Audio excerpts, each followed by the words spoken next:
5 menit yang tidak pernah tercatat. Galeri Seni Aruna Pratama berdiri megah di sudut Jalan Cendrawasih, kawasan tua kota yang mulai hidup kembali berkat proyek revitalisasi budaya.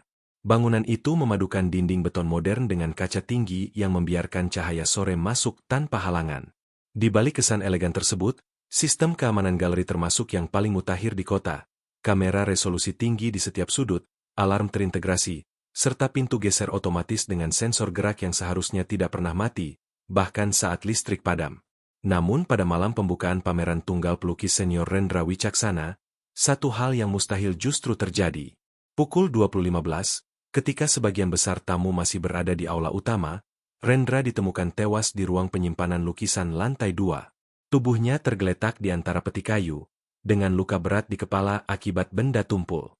Tidak ada tanda perkelahian panjang, tidak ada teriakan yang terdengar, dan yang paling membingungkan, tidak ada satupun kamera yang merekam seseorang masuk atau keluar ruangan itu dalam kurun waktu 5 menit sebelum kematian terjadi. Polisi segera menutup galeri. Di tengah kekacauan yang berusaha ditutupi oleh panitia acara, Detektif Arya Pradipta tiba tanpa banyak perhatian. Usianya mendekati 40, penampilannya sederhana, dan jarang terlihat tergesa. Arya dikenal di kepolisian sebagai pelacak pola, bukan pemburu pengakuan. Ia lebih percaya pada detail kecil yang sering diabaikan orang lain. Langkah pertamanya bukan menuju jasad korban, melainkan ke ruang kontrol keamanan di lantai dasar. Di sanalah kejanggalan pertama muncul. Lock system menunjukkan bahwa pintu geser lantai 2, satu-satunya akses menuju ruang penyimpanan, mengalami pemadaman sensor gerak selama tepat 5 menit, dari pukul 27 hingga pukul 20.12. Setelah itu, sistem kembali normal seolah tidak pernah terjadi apapun. Tidak ada alarm. Tidak ada notifikasi kesalahan. 5 menit yang bersih. Terlalu bersih. Arya memahami sistem seperti itu tidak bisa mati sendiri. Sensor gerak galeri Aruna memiliki catu daya ganda dan pembaruan otomatis. Untuk mematikannya, seseorang harus memiliki akses internal, atau setidaknya mengetahui celah yang sangat spesifik. Daftar orang yang berada di galeri malam itu tidak sedikit. Maya Lestari, kurator pameran yang telah bekerja dengan Rendra selama 6 bulan terakhir. Bagas Santoso, kolektor seni yang dikenal agresif dalam urusan kepemilikan karya. Dina Prameswari, manajer galeri yang mengatur seluruh operasional malam itu. Lalu ada Raffi, teknisi sistem keamanan yang sejak sore terlihat mondar-mandir memastikan semuanya berjalan lancar. Semua tampak sibuk. Semua memiliki alasan untuk berada di gedung, dan semua memiliki alibi yang terdengar masuk akal. Saat Arya akhirnya berdiri di ruang penyimpanan, ia tidak langsung fokus pada luka korban. Pandangannya tertuju pada posisi peti-peti kayu yang sedikit bergeser, seolah seseorang sempat mencari sesuatu dengan tergesa. Salah satu lukisan Rendra yang belum dipamerkan malam itu, karya berjudul Lapisan Terakhir, tidak ditemukan di tempatnya.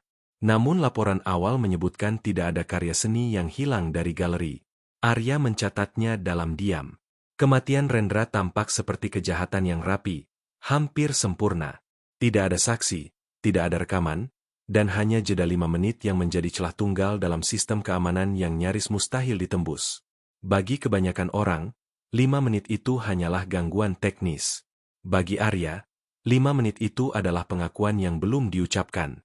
Dan seseorang di dalam galeri malam itu tahu persis bagaimana cara menciptakannya. Alibi yang terlihat sempurna. Pagi berikutnya, Galeri Seni Aruna Pratama masih disegel garis polisi. Cahaya matahari menembus kaca besar aula utama, memantulkan bayangan karya-karya seni yang belum sempat dinikmati publik secara utuh.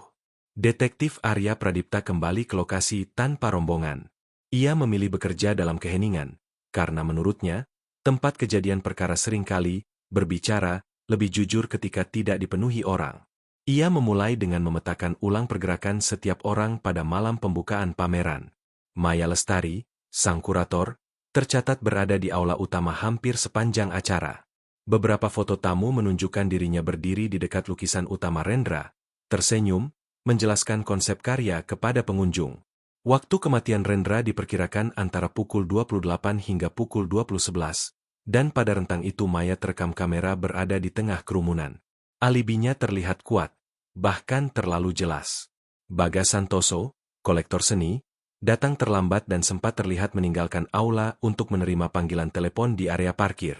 Namun catatan keamanan menunjukkan ia keluar gedung melalui pintu depan, bukan menuju lantai 2. Waktu yang ia habiskan di luar gedung juga tercatat oleh kamera parkir. Ia punya reputasi keras kepala, tetapi geraknya malam itu mudah dilacak. Dina Prameswari, manajer galeri, sibuk mengurus logistik acara. Ia bolak-balik antara ruang administrasi dan aula utama. Catatan kunci akses menunjukkan Dina tidak pernah membuka pintu menuju lantai 2 setelah pukul 19.30. Ia terlihat kelelahan, namun tidak ada celah waktu yang cukup untuk naik ke ruang penyimpanan tanpa terekam. Lalu ada Raffi, teknisi sistem keamanan. Raffi datang sejak sore, memastikan kamera, alarm, dan sensor gerak berjalan normal. Menurut laporan internal, pukul 20 ia berada di ruang kontrol lantai dasar. Seorang petugas keamanan melihatnya di sana, hingga setidaknya pukul 20.10. Artinya, ketika sensor pintu geser lantai 2 mati, Raffi secara teori sedang berada di tempat yang justru mencatat kejadian itu. Arya tidak langsung mencurigai siapapun. Ia lebih tertarik pada apa yang tidak tercatat. Ia kembali meneliti log sistem keamanan dengan lebih teliti. Tidak hanya pintu geser yang sensornya mati, tetapi juga tidak ada satupun catatan kesalahan sistem selama 5 menit tersebut. Biasanya, pemadaman sensor akan memicu notifikasi otomatis atau setidaknya meninggalkan jejak peringatan kecil. Kali ini, log terlihat bersih, seolah sensor memang sengaja dikeluarkan dari sistem, bukan dimatikan secara paksa. Arya kemudian naik ke lantai 2 dan berdiri tepat di depan pintu geser menuju ruang penyimpanan. Pintu itu menghadap lorong sempit, jauh dari keramaian aula. Dalam kondisi normal, siapapun yang melintas di lorong tersebut akan langsung terdeteksi sensor, membuka pintu, dan terekam kamera. Namun pada malam itu, lorong tersebut seperti menjadi ruang hampa selama 5 menit. Ia memperhatikan lantai di sekitar pintu. Tidak ada bekas seretan berat, tidak ada tanda panik. Namun di sudut dekat dinding, Arya menemukan bekas telapak sepatu samar yang sebagian tertutup debu tipis. Bukan bekas lari, melainkan jejak seseorang yang berdiri cukup lama, seolah menunggu waktu yang tepat.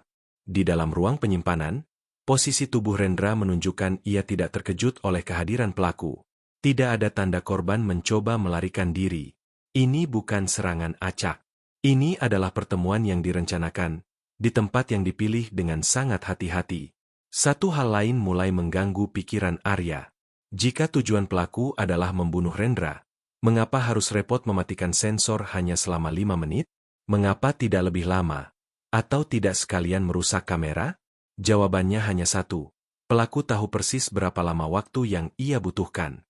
Dan pengetahuan seperti itu bukan dimiliki oleh orang luar. Itu hanya dimiliki oleh seseorang yang memahami ritme galeri, sistem keamanannya, dan kebiasaan Rendra sendiri. Di akhir narasi awalnya, Arya menyimpulkan satu hal penting.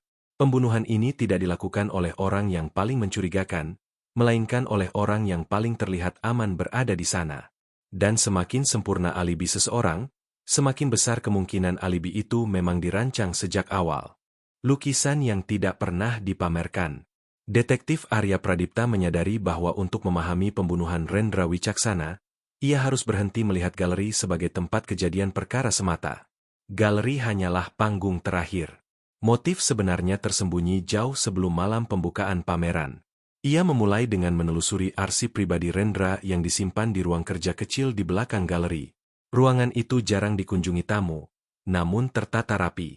Sketsa, katalog pameran lama, dan catatan kuratorial tersusun kronologis. Rendra bukan tipe seniman yang bekerja serampangan. Ia terstruktur, penuh perhitungan, dan sangat menjaga reputasi. Di antara tumpukan map, Arya menemukan catatan yang menarik perhatiannya. Korespondensi lama antara Rendra dan pihak galeri, termasuk kontrak pameran yang direvisi beberapa kali. Salah satu revisi terjadi 3 minggu sebelum pembukaan. Pada revisi itu, tercantum satu karya tambahan berjudul Lapisan Terakhir, namun kemudian dicoret dan diberi catatan tangan, ditunda alasan pribadi. Lukisan itu, yang seharusnya menjadi pusat perhatian, justru disembunyikan di ruang penyimpanan lantai 2. Dan kini, lukisan itu tidak ada. Arya menelusuri riwayat karya tersebut. Dari catatan lama dan wawancara singkat dengan staf galeri, Diketahui bahwa lapisan terakhir berbeda dari karya Rendra sebelumnya. Lukisan itu tidak hanya menampilkan bentuk abstrak khasnya, tetapi juga lapisan cat yang sangat tebal, seolah menutupi sesuatu. Beberapa orang yang pernah melihat proses pembuatannya menyebut Rendra bekerja dengan emosi yang tidak biasa, sering mengunci diri di studio, dan melarang siapapun menyentuh kanvas tersebut. Semakin Arya menggali, semakin jelas bahwa lukisan itu bukan sekadar karya seni. Ia adalah sesuatu yang ingin disembunyikan Rendra, namun juga tidak bisa ia hancurkan. Penyelidikan kemudian mengarah pada hubungan personal Rendra dengan orang-orang di sekitarnya. Dengan Maya Lestari, hubungan mereka tampak profesional di permukaan. Namun catatan Surel menunjukkan perbedaan pandangan yang cukup tajam mengenai kurasi pameran. Maya ingin menampilkan karya Rendra secara utuh, termasuk lapisan terakhir. Rendra menolaknya keras. Bagi Maya, lukisan itu adalah puncak karir sang seniman. Bagi Rendra, justru sebaliknya. Bagas Santoso, sang kolektor, tercatat beberapa kali mencoba membeli lukisan tersebut sebelum pameran dibuka. Penawarannya tinggi, namun selalu ditolak. Menariknya, Bagas tetap datang ke galeri malam itu meski karyanya tidak masuk daftar yang bisa dibeli. Sebuah tindakan yang menunjukkan ketertarikan yang lebih dari sekadar investasi biasa. Namun satu nama lain mulai muncul lebih sering dalam catatan pribadi Rendra, Dina Prameswari. Sebagai manajer galeri, Dina terlibat langsung dalam urusan kontrak, pengiriman karya, hingga asuransi lukisan. Dalam beberapa catatan Marin, Rendra menuliskan keluhan mengenai pengaturan internal yang terlalu jauh, dan keputusan sepihak soal penyimpanan karya tertentu. Arya mencatat bahwa beberapa keputusan teknis terkait ruang penyimpanan dan jadwal akses lantai 2 berada di bawah otoritas Dina. Namun petunjuk paling menarik justru datang dari arah yang tidak terduga. Arya kembali meninjau laporan teknis sistem keamanan. Ia menemukan bahwa perawatan terakhir sistem sensor gerak dilakukan 2 hari sebelum pameran, dan permintaan perawatan itu tidak datang dari teknisi, melainkan dari manajemen galeri. Dalam formulir digital, nama pemohon tercantum jelas, Dina Prameswari. Alasannya terdengar masuk akal, pembaruan sistem menjelang acara besar. Namun Arya tahu, pembaruan sistem adalah momen paling rawan untuk menyisipkan celah kecil yang tidak langsung terdeteksi. Di sisi lain, Raffi sang teknisi hanya menjalankan instruksi. Ia memperbaiki, menguji, dan melaporkan bahwa sistem berfungsi normal. Tidak ada indikasi sabotase kasar. Justru sebaliknya, sistem bekerja terlalu sempurna, kecuali pada 5 menit yang krusial itu. Arya mulai menyusun gambaran baru. Pembunuhan ini bukan dilakukan oleh seseorang yang nekat atau emosional. Ini dilakukan oleh orang yang memahami prosedur, memiliki otoritas administratif, dan tahu bagaimana membuat kejanggalan terlihat seperti rutinitas teknis. Dan lukisan, lapisan terakhir, bukan target utama pembunuhan, melainkan alasan mengapa pembunuhan itu harus terjadi. Pada titik ini, Arya belum memiliki bukti untuk menuduh siapapun. Namun satu hal menjadi semakin jelas. Rendra mati bukan karena siapa yang ia sakiti, melainkan karena apa yang ia simpan. Dan apapun yang tersembunyi di balik lapisan cat lukisan itu, seseorang rela mematikan sensor, menciptakan 5 menit tanpa jejak, dan mengakhiri hidup seorang seniman demi memastikan rahasia tersebut tidak pernah muncul ke permukaan. Kesalahan kecil yang tidak bisa diulang.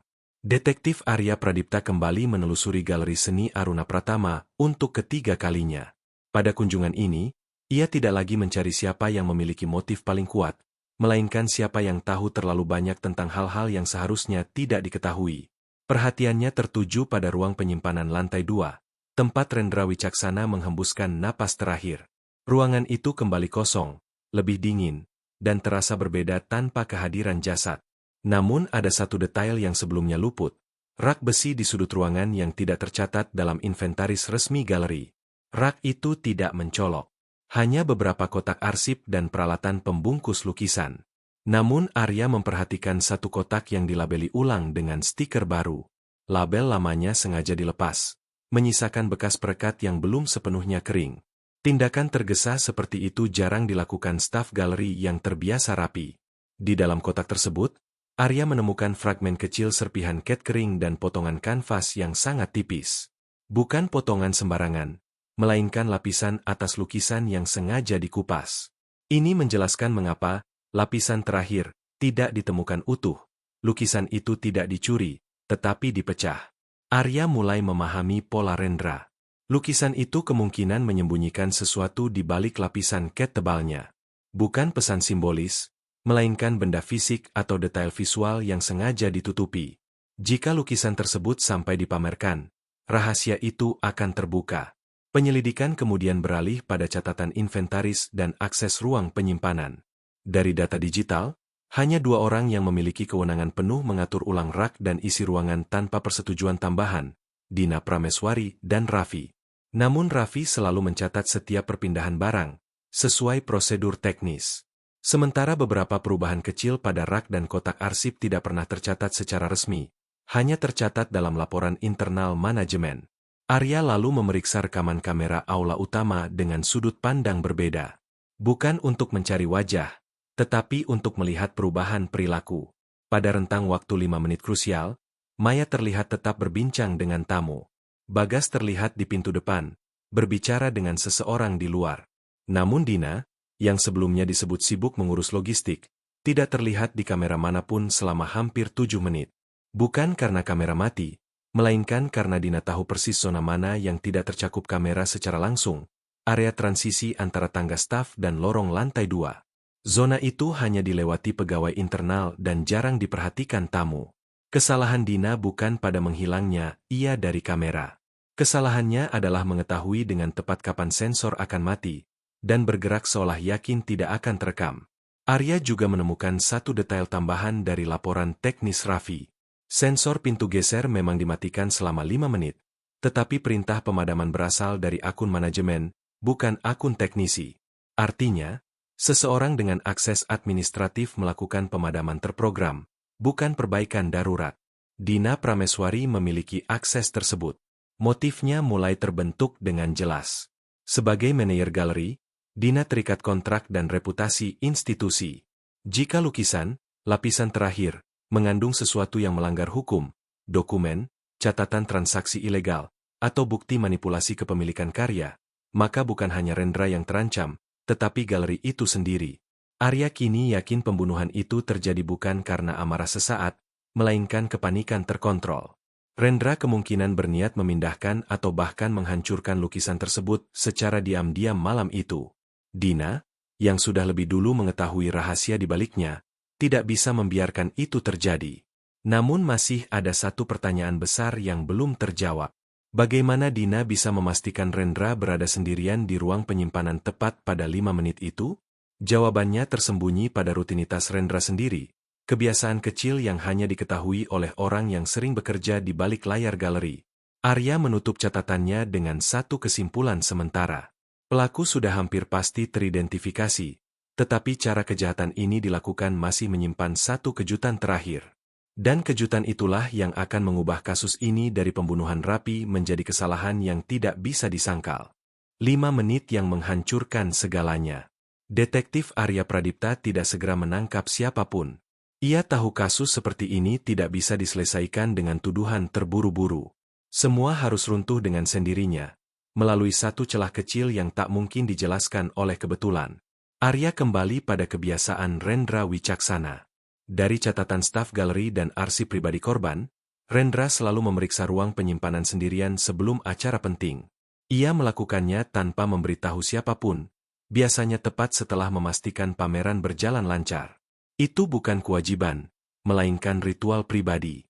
Dan hanya manajemen galeri, terutama Dina, yang mengetahui kebiasaan itu, karena Rendra sering meminta akses lantai 2 dibuka sementara tanpa dicatat secara formal. Pada malam pembukaan, Dina memanfaatkan kebiasaan tersebut. Melalui sistem internal, ia menjadwalkan pemadaman sensor pintu geser selama 5 menit, tepat di rentang waktu ketika Rendra hampir pasti naik ke ruang penyimpanan. Tidak lebih lama, agar tidak memicu kecurigaan. Tidak lebih singkat, agar cukup untuk melakukan apa yang telah ia rencanakan. Arya kemudian mengungkap detail yang paling krusial. Cara pembunuhan itu dilakukan tanpa meninggalkan jejak perlawanan.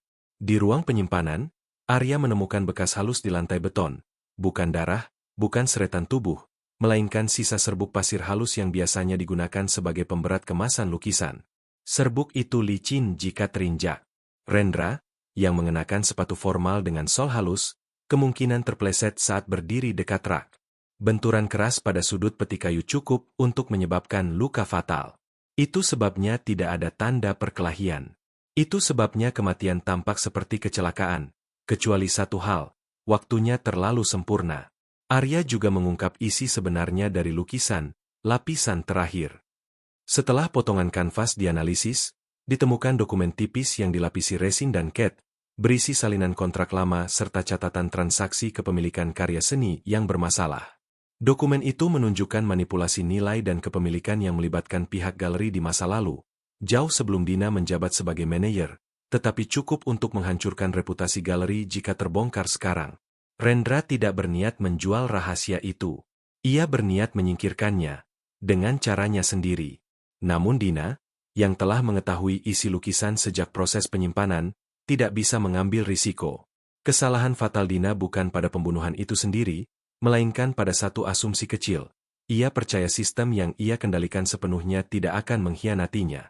Namun Arya menemukan bahwa sensor pintu memang mati, tetapi log server pusat mencatat penjadwalan manual dari akun Dina, lengkap dengan waktu sinkronisasi yang tidak bisa dihapus. Selain itu, serbuk pasir di lantai berasal dari kemasan yang terakhir kali diinventaris atas nama manajemen galeri, bukan teknisi. Saat semua bukti disusun, tidak ada ruang bagi penyangkalan. Dina tidak membunuh dengan tangan sendiri, tetapi ia menciptakan kondisi yang membuat kematian Rendra tak terelakkan, dan melakukannya dengan penuh kesadaran. Kasus ini tidak berakhir dengan pengakuan dramatis. Dina ditangkap dalam keheningan kantor galeri yang kosong, tanpa sorotan kamera, tanpa pembelaan panjang. Galeri Aruna Pratama ditutup sementara, dan pameran Rendra Wicaksana tidak pernah dibuka kembali. Beberapa bulan kemudian, Arya berdiri di depan bangunan galeri yang kini sunyi. 5 menit yang pernah dianggap gangguan teknis telah menghancurkan segalanya. Karir, reputasi, dan satu nyawa. Arya mencatat satu hal terakhir dalam laporannya. Kejahatan paling berbahaya bukanlah yang dilakukan dalam kegelapan, melainkan yang disamarkan sebagai prosedur. Dan di kota itu, tidak ada sistem yang benar-benar aman dari orang yang tahu cara mematikannya, bahkan hanya selama 5 menit.